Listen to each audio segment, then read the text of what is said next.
Seguimos avanzando. Les cuento que son 9 los puntos del texto que elaboró la Democracia Cristiana sobre el proyecto de despenalización del aborto y en síntesis se trata de un documento crítico que busca corregir algunos aspectos de la iniciativa y para eso la Falange solicitó postergar la votación en la Comisión de Salud de la Cámara, la cual está fijada para hoy en la tarde.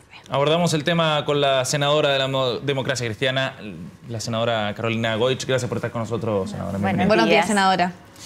¿Por qué surge esta idea, senadora, o esta propuesta, este debate dentro del Consejo Nacional que emana en este documento, justo a horas nada más de que se discuta en el Congreso, en la Cámara de Salud, o la Comisión de Salud más bien, este proyecto tan controvertido? Mira, esto surge de un Consejo Nacional en que abordamos en realidad en 2 consejos nacionales que íntegros los destinamos a discutir la propuesta de despenalización de la interrupción del embarazo en las 3 causales, ¿no es cierto? En caso de peligro de vida de la madre, de inviabilidad fetal y de violación.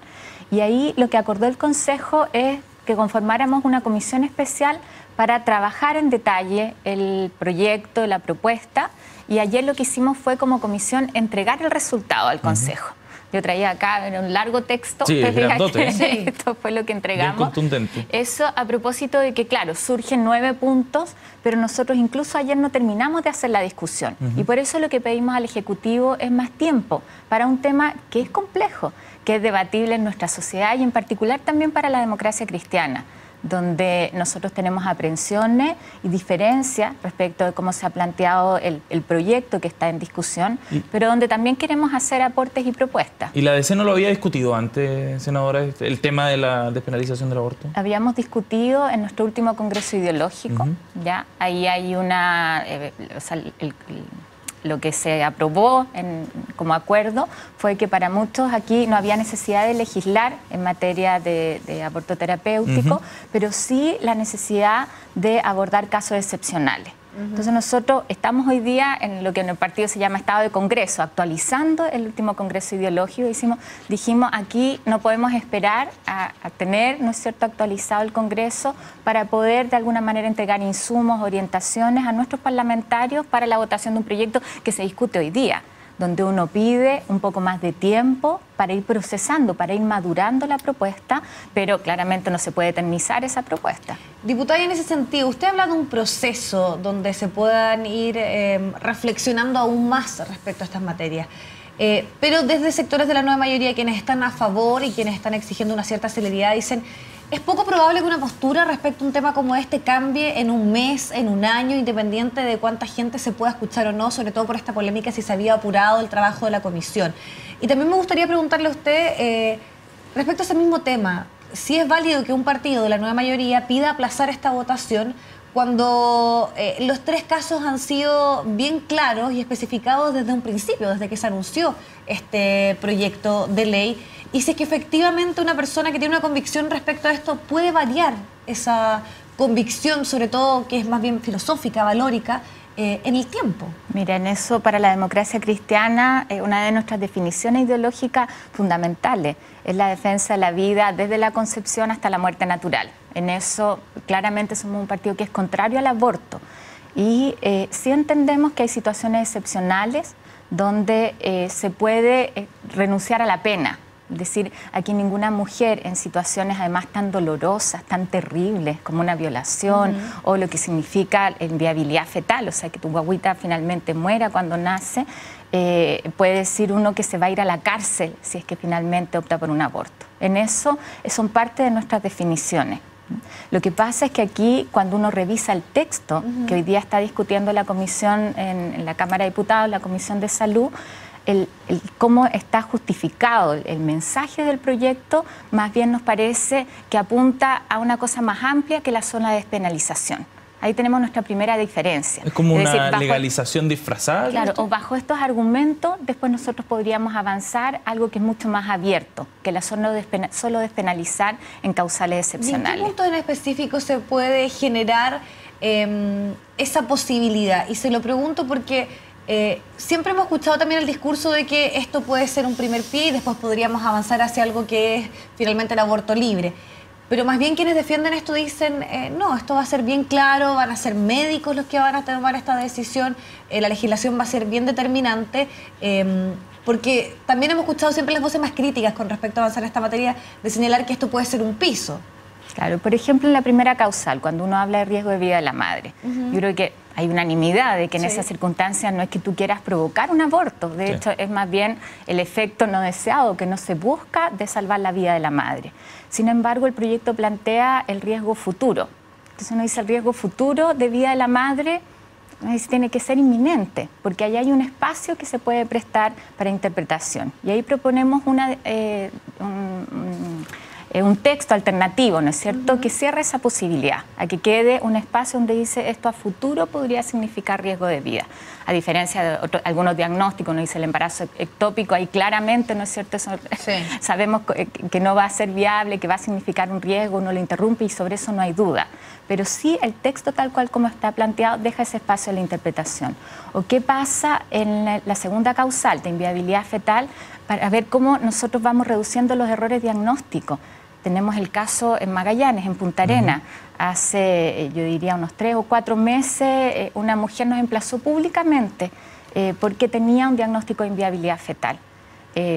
Fue bien dura, nos dijo acá, yo quiero tener la posibilidad de decidir si quiero continuar con mi embarazo o no, porque mi guagüita no va a poder vivir.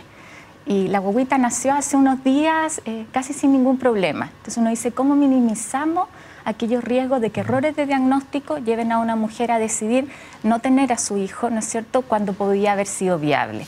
Y senadora, para eso planteamos el poder tener también hay un chequeo diagnóstico de un especialista. Senadora, pero ¿no es posible plantear todos estos cambios al proyecto en el momento de la discusión? Porque acá, por ejemplo, Marco Antonio Núñez, que estuvo hace un rato presidente de la Cámara, además decía que él entendía que la ADC lo que estaba tratando era dilatar la discusión para obstaculizar el avance del proyecto, y el mismo Víctor Torres, diputado de la ADC, miembro de la comisión que vota hoy, dijo que iba a votar a favor de la idea de legislar, porque también considera que acá lo que se está buscando es retrasar el proyecto.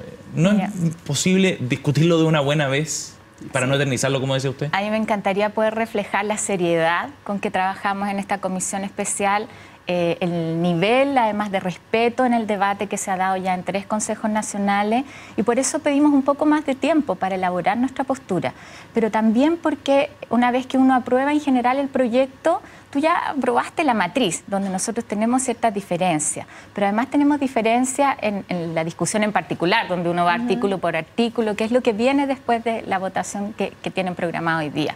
Y para nosotros hay ciertas cosas que tienen que estar claras y establecidas antes. Por ejemplo, planteamos la necesidad de tener un programa de acompañamiento para las mujeres que están en estas situaciones, para embarazos en riesgo o vulnerables. Eso independiente del resultado del proyecto. Nos parece que esta es una oportunidad para que una mujer, y no solo una mujer, probablemente también el padre, ¿no es cierto?, cuando existe, o la familia pueda ser apoyada. Hablamos de los cuidados médicos.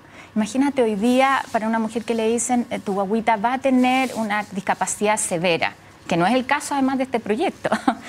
Uno dice, en esos casos, dice, oye, esto va a significar recursos médicos que no tengo. Y nos parece que eso tiene que estar garantizado. El apoyo psicológico, el apoyo social, que hagan que efectivamente tú digas, acá puede ser una alternativa también continuar con mi embarazo, que efectivamente puedas optar, porque hoy día el proyecto más bien lo que nos parece es que lleva a la decisión de interrumpir. Que intenciona eso porque no te equilibra alternativas. Senadora, la quiero llevar a otro tema que tiene que ver con la posibilidad de que parejas homosexuales a través de la unión civil puedan adoptar niños. Esto se ha planteado como una reformulación, podríamos decir, el proceso de adopciones. Sabemos que la prioridad está para los casados, después vienen los viudos, solteros, pero también personas que contraigan algún vínculo a través del acuerdo de unión civil podrían hacerlo, y ahí no tendría que haber distinción, según lo que establece también la normativa, entre parejas homosexuales y heterosexuales. ¿Cuál es su opinión respecto a este tema? Sobre todo se lo pregunto como militante de la democracia cristiana, la personal, y también si va a haber ahí tal vez una postura o alguna reflexión más partidaria con respecto a esto. Sí, en eso no es una discusión que hayamos hecho en el último tiempo en el partido, pero yo personalmente estoy muy abierta a hacerla. Y creo que es sano también el debatirlo con altura de miras, con seriedad. ¿Está abierta a la discusión o a la idea abierta a la discusión. de Pero ¿le parece interesante esta idea? Sí, yo no tengo ahí un prejuicio a priori en forma negativa, ¿no es cierto? Creo que es una discusión que tenemos que dar. Conozco muchos casos de personas que se han criado en el seno, ¿no es cierto?, de una pareja homosexual.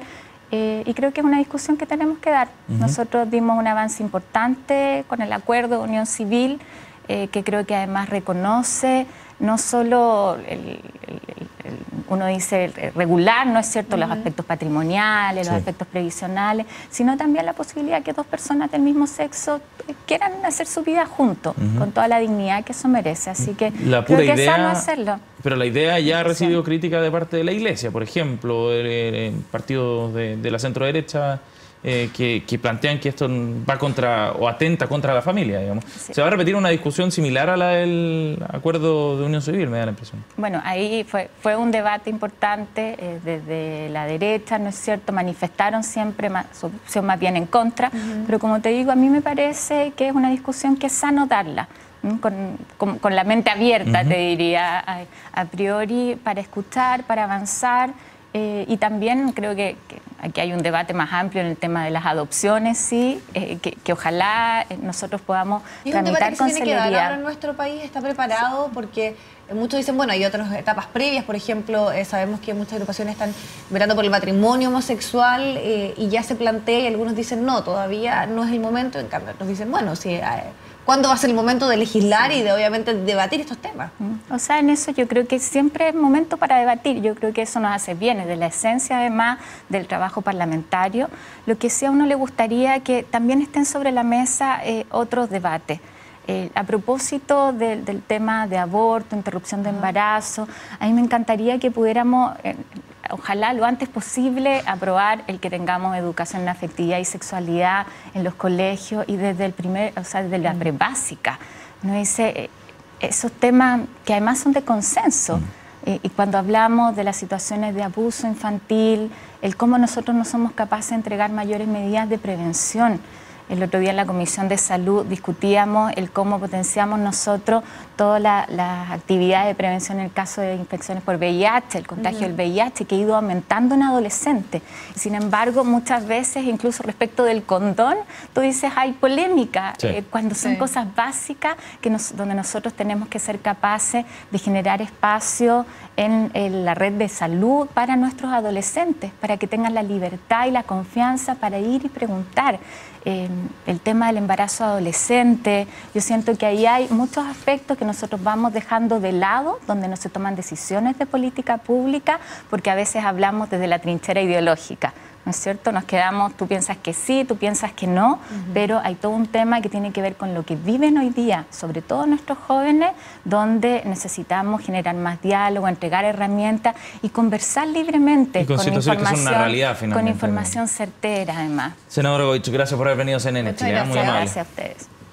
Nos vamos a una pausa, son las 9 de la mañana, volvemos de inmediato.